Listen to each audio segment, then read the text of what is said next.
है?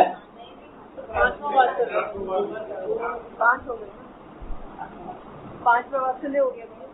चलो कोई नहीं। कृतज्ञता, कृतज्ञता अपने में बहुत जबरदस्त चीज है। कैसे? देखो, आदमी बाय नेचर ईमानदार है। हम तो पुरानी घटनाओं को याद कर लेते हैं। पुराने जमाने में एक दूसरे के यहाँ सब्जी बना के कटोरी में भेजते थे। दूसरा उस कटोरी को खाली नहीं भेजता था, चाहे उसमें चीनी भर के भेजता था। अब तो सब्जी वब्जी भेजना बंद हो गया।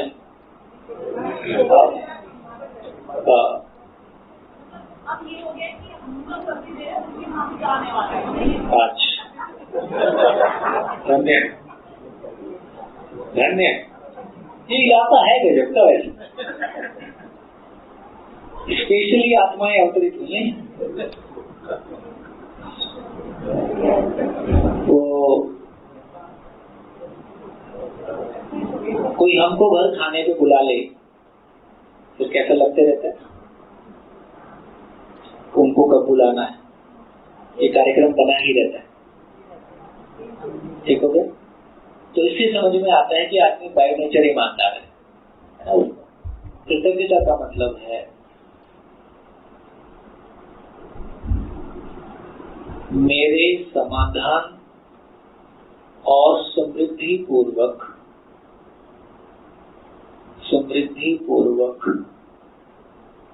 जीने में मिले योगदान के प्रति स्वीकृति। किसी ने मेरे समाधान समृद्धि पूर्वक, सुख समृद्धि पूर्वक जीने में योगदान दिया, उसके प्रति जो स्वीकृति है उसका नाम कृतज्ञता है। तो ये भी समझ में आता है कि यदि किसी ने मेरे जिंदा रहने में योगदान दिया है तो उसके प्रति भी कृतज्ञता है। लेकिन उस कृतज्ञता की लंबाई कितनी होगी, कितने साल तक रहेगा वो? सीमित वस्तु के लिए सीमित भाव, असीमित वस्तु के लिए असीमित भाव। तो मैंने 1947 में आपकी नौकरी लगवाई थी और आप गले में वोट डाल के घूमो कि जो कुछ मैं हूं आज आपके कारण। तमाम बुजुर्गों में, बड़े लोगों में एक ये एहसास देखने को मिलता है कि सब एहसान फरामोश है, किसी के लिए कुछ नहीं करना चाहिए। क्योंकि इतना ज्यादा एक्नॉलेजमेंट की अपेक्षा है कि हमेशा सामने वाला ये बताता रहे कि तुमने मेरे लिए किया है, तुमने मेरे लिए किया है। जबकि जो आपने किया है वो फिजिकल है। जिस समय किया था उस समय कृतज्ञता का पेमेंट हो गया था। तो आपने सीमित वस्तु दी है और भाव की अपेक्षा निरंतरता की है। ये लोचा हमारे परिवारों में खूब देखने को मिलता है और इसकी वजह से तमाम जो दिया था बोले वो भी गया, उसके लिए भी कोई भाव नहीं बचा। एक तो ये समझ में आ गया कि सीमित वस्तु के लिए सीमित भाव, निरंतर वस्तु के लिए। आज भी हम रामकृष्ण गांधी बुद्ध को याद करते हैं। उन्होंने क्या किया हमारी जिंदगी में? डायरेक्टली तो कुछ ऐसा नहीं किया। मेरे परदादा का नाम पता नहीं है पर मेरे को गांधी जी का नाम पता है या किसी और का नाम पता है। क्यों मैं उनको मानता हूँ? कि उन्होंने कुछ ऐसा किया है जिससे कोई पूरे समाज को कोई दिशा मिली है, समाज को कोई गति मिली है। इसका मतलब हुआ कि यदि मेरी जिंदगी में, यदि आपकी जिंदगी में कोई समाधान मिला है तो इसकी खुशी कब तक रहेगी? हमेशा। तो कृतज्ञता का भाव कब तक रहेगा? हमेशा। तो इसका मतलब है ज्ञान के अर्थ में जो कृतज्ञता है, यदि आपने शिविर किया, अभी आपका हमारे प्रति बहुत भाव आता है, 2 महीने बाद ये ड्राई हो गया तो भाव भी नहीं आएगा। खुशी है तो भरा है तो छलकेगा ना, भरा है तो छलकेगा। खाली हो गया तो अभी तो उसी को जरूरत है। तो ये सारा फिर से हम शिविर करते हैं, कोई बहुत पैर छूटा है, हमको समझ में आ जाता है कि अभी नया नया है, 2-3 शिविर छुएगा, हम तो भी मना भी करते हैं क्योंकि हमको पता है इसकी निरंतरता नहीं है। जिसकी निरंतरता नहीं है उसमें सुख नहीं है। ऐसे सुख की अपेक्षा नहीं किया जाए। क्योंकि हमको प्रायोरिटी है, इसलिए हमको कोई फर्क नहीं पड़ता है। कोई पैर छूता है कि नहीं छूता है और हमारी कोई अपेक्षा भी नहीं है, अपनी तरफ से हम छूने भी नहीं देते हैं किसी को। कोशिश करते हैं कि कोई हमारे पैर मत छू, क्योंकि इसकी निरंतरता नहीं है। क्योंकि अभी आपको बहुत कुछ मिला है ऐसा लग रहा है, अभी आपका भाव है, कल ये भाव नहीं रहेगा, क्योंकि इस भाव की निरंतरता अभी स्थायी नहीं है ना। तो इससे ये समझ में आया कि यदि किसी के भीतर ये भाव आ गया कि मेरे को कुछ मिला है और वो स्थायी हो गया, जैसे हमको कुछ मिला है आदरणीय नागराज जी से, तो भाव हमेशा रहेगा, शरीर यात्रा के बाद नहीं रहेगा, ये जाने वाला अब नहीं। शरीर नहीं रहेगा तो भी ये भाव रहेगा। तो इसका अर्थ है कि हम किससे क्या अपेक्षा करें, हमारी खुद की क्लैरिटी होगी तो हम अनावश्यक परेशान नहीं होंगे। जो मैं कृतज्ञता के भाव की बात कह रहा था, तो इसका मतलब है कि आप बचपन में कृतज्ञता के भाव को स्थापित कर पाना बहुत आसान है, किसी एक उम्र के बाद कृतज्ञता को स्थापित करना बहुत मुश्किल है। बचपन में स्थापना करना आसान है। कैसे स्थापित करें? तो हिस्ट्री सबसे बोरिंग सब्जेक्ट है, ऐसा अधिकांश लोग मानते हैं। लेकिन हिस्ट्री वो सब्जेक्ट है जो कृतज्ञता के भाव को स्थापित करने के लिए सबसे पावरफुल है। कैसे? अब हम हिस्ट्री में पढ़ाएंगे वस्त्र का इतिहास, खेलों का इतिहास, भोजन का इतिहास, मकान का इतिहास, गाड़ी का इतिहास और खेती का इतिहास, टेक्नोलॉजी का इतिहास, बिजली का इतिहास।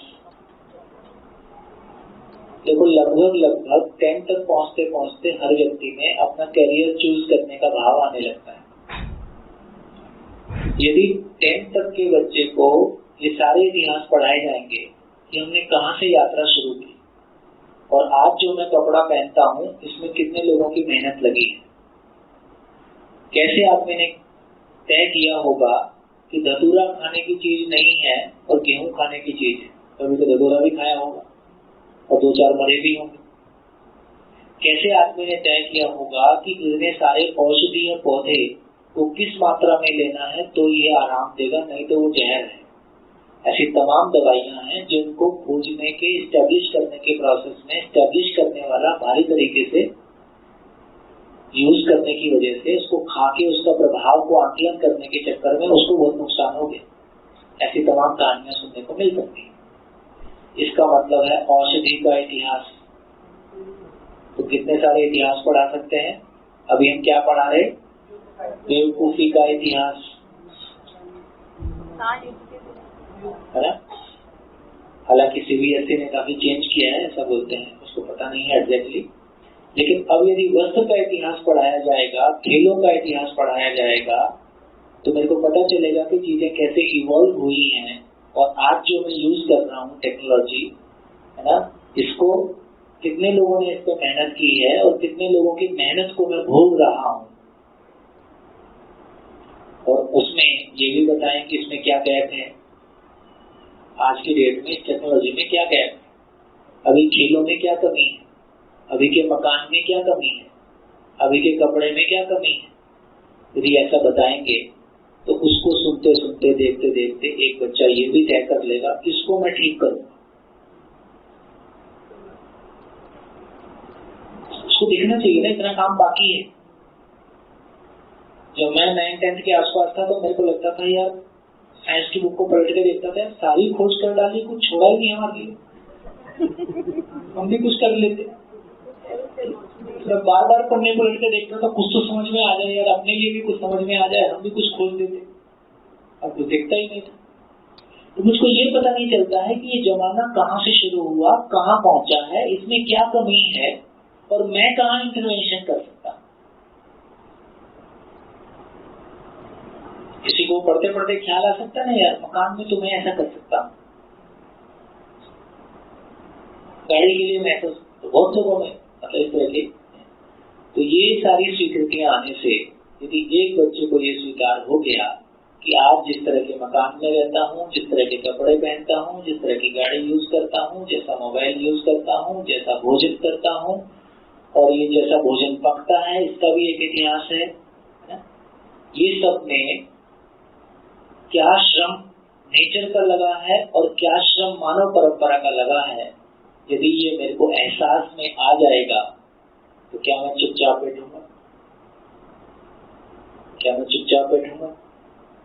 है ना? तो फिर मैं भी कुछ ऐसा चाहूंगा कि मैं क्या वापस कंट्रीब्यूट कर सकता हूँ, मैं क्या कर सकता हूँ, तो मैं भी ऐसा सोचूंगा। तो मेरी ताकत है ना, समाज को, नेचर को, अपनी फैमिली को मैं क्या कंट्रीब्यूट कर सकता हूँ, अभी क्या मुझको क्या मिलेगा। सारा कैरियर मतलब एक मानसिक गरीबी है, जिंदगी भर मुझको क्या मिलेगा। कभी ऐसा ख्याल क्यों नहीं आ सकता कि मैं क्या दे सकता हूँ? कौन बड़ा आदमी है? देने वाला बड़ा आदमी है कि लेने वाला बड़ा आदमी? देने वाला बड़ा आदमी है। और जब भी आदमी देने की सोचता है वो बड़ा हो जाता है, तो फिर वो सोचेगा कि फिर मैं इसके लिए क्या करूं। तो ये भाव की दुनिया, आदमी का रिमोट कंट्रोल भाव के पास है। आदमी वस्तु से उतना नियंत्रित नहीं है जितना आज भी भाव से नियंत्रित है। सारा पैसा कमा के कहाँ खर्च कर देते हैं? अपने बच्चों पे, जिसको हम अपना मानते हैं। तो इसका मतलब कौन बड़ा है? पैसा बड़ा है कि संबंध बड़ा है?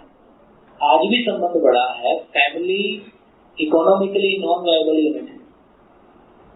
इन्वेस्टमेंट करते जाओ, वापस कुछ आता नहीं, फिर भी हम जिंदगी भर करते हैं, इसका मतलब कुछ तो मिलता है। तो जो संबंध की स्वीकार्यता है उसमें हम अपने सारा पैसा इन्वेस्ट कर देते हैं। इसका मतलब पैसे से कोई बड़ी चीज संबंध है, क्योंकि हम पैसे को संबंध के लिए इन्वेस्ट करते हैं। इसका मतलब हुआ कि यदि भाव आदमी के पास आ गया, फिर उसका पोटेंशियल खुल के आएगा कि वो क्या कर सकता है। कितना बढ़िया।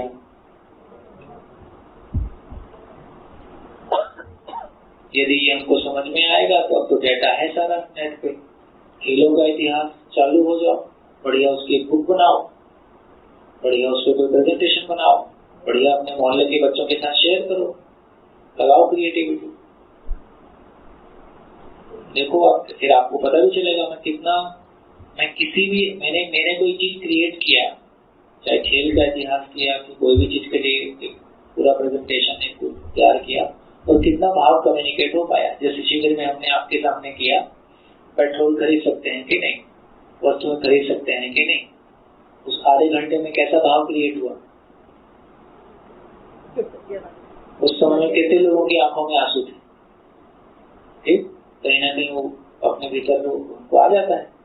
तो इसका मतलब है कि मूल बात है कि एक आदमी के भीतर एक आदमी भाव से भरा हुआ हो, है ना, तो उसकी सारी ऊर्जा फिर उस भाव के साथ जाती है और वो कुछ अलग तरह से बिहेव करता है। जब तक वो जिंदगी का गेम्स हमको नहीं आ रहा है, आज ये बातें हम क्यों कर पा रहे हैं और आप इतने ध्यान से क्यों सुन पा रहे हैं? क्योंकि अब 8 दिन में हम कनेक्ट हो गए हैं कि हमको ये स्वीकार हो गया है कि यार जो कुछ बात की जा रही है मेरी और मेरी फैमिली के बारे में बात की जा रही है, और ये वर्केबल बात की जा रही है। तो जब तक वो माइंडसेट चेंज नहीं होता है, हमारी मानसिकता में वो परिवर्तन नहीं आता है, जिंदा रहने और जीने की क्लैरिटी हमारी नहीं होती है, जिंदगी की इतनी बड़ी खुशबू, इतनी बड़ी महिमा रह गई और जो अनटचड है। तो कभी कभी देखते हैं ना, जब 50-60 में लोग शिविर में आते हैं तो आके रो देते हैं, आंख में आंसू भर के। यार 25 में मिले होते तो कोई बात अलग होती। ठीक, आदमी को दिख जाता है जिंदगी का कैनवस इतना बड़ा था और ये छोटे में निकल गया, ऐसी बात। तो कम से कम धीरे धीरे जैसे हम गुजरात राजस्थान में भी कर रहे हैं तो काफी मास जुड़ रहा है। अब लोगों ने अलग अलग अपनी भूमिकाएं लेने, 1-2 साल इसमें चले, उसके बाद किसी को एजुकेशन में इंटरेस्ट है, अब हर 6 महीने में 2 दिन का सम्मेलन, गोष्ठी जैसा एजुकेशन में जिनका इंटरेस्ट है वो साथ में बैठो, सोचो भाई, बैठ के काम करो। हैप्पीनेस की बुक बनी है, उसमें इन भावों को काफी हद तक छुआ गया। हाँ, क्योंकि वो तो वो ठीक है, अब आगे टीचर की योग्यता है कि वो क्या कर पाए, लेकिन ये क्लैरिटी हमारी बन गई। तो मैंने कहा कि कृतज्ञता एक आधारभूत आधार है, और आधार यदि मजबूत हो गया, और ये बचपन से बहुत मजबूत होता है। कहीं ना कहीं शुरू में जो दादा दादी की कहानियां थी, या तो पेरेंट्स को चीज सुनाते, शुरू से जो महाभारत हमारे कान में डालती वो आज तक बज गई। जो पात्र हमको शुरू से किन्हीं कहानियों में डाल के सुना दिए, अब वो ठीक है, कितना सही थे गलत थे, लेकिन बचपन में जो कुछ दिया गया उसका प्रभाव हमारे ऊपर रहता है। तो इसका मतलब है कि एक बार बच्चा जब, मान लीजिए मेरे को लगता है कि 10 साल के पहले 10 साल के पहले का टाइम सबसे है, क्योंकि उसमें उसका चित्रण क्रिएट हो रहा है। उस चित्रण में जो डल गया, अब वो लाइफ लॉन्ग उसके साथ कुछ ना कुछ प्रभाव डालेगा।